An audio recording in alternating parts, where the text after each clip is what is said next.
अस्सलामुअलैकुम नाजरीन, सबा न्यूज़ में खुश आमदीद। वफाकी शरई अदालत ने मुल्क से सूदी निज़ाम के खात्मे के मुकदमे की समाअत की है। अदालती मुअव्वन अनवर मंसूर खान को अदालत ने यह हिदायत की है कि वो कल जुमा को अपने दलाइल मुकम्मल कर लें।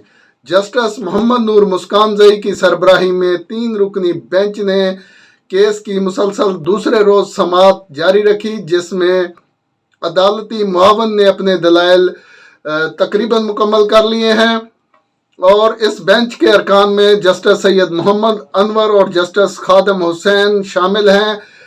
सूदी निज़ाम की खिलाफ दरखास्तों की समाअत का आगाज हुआ तो अदालती मुअव्वन अनवर मंसूर खान, नायब अमीर जमात इस्लामी पाकिस्तान प्रोफेसर इब्राहिम खान, तहरीक इस्लामी के सरबराह हाफिज मोहम्मद आकिफ, अल्लामा साजिद नकवी के वकील सैयद सिकंदर अब्बास गिलानी और दीगर पेश हुए।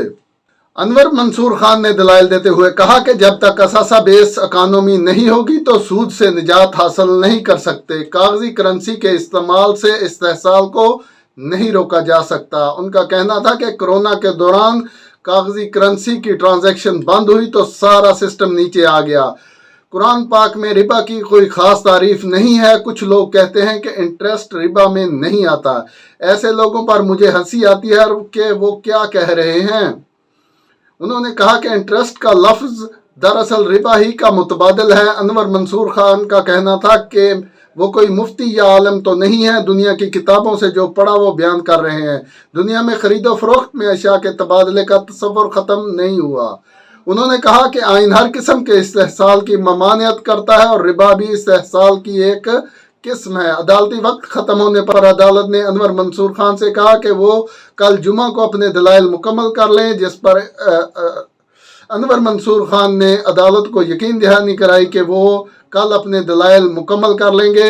इसके बाद अटारनी जनरल पाकिस्तान खालिद जावेद खान अपने दलाइल का आगाज़ करेंगे और हुकूमत इस अदालत के वफाकी शरई अदालत के दायरा समाअत को चैलेंज कर रही है। मौजूदा अटारनी जनरल जो हैं वो कह रहे हैं कि ये अदालत जो है वो समाअत का अख्तियार नहीं रखती।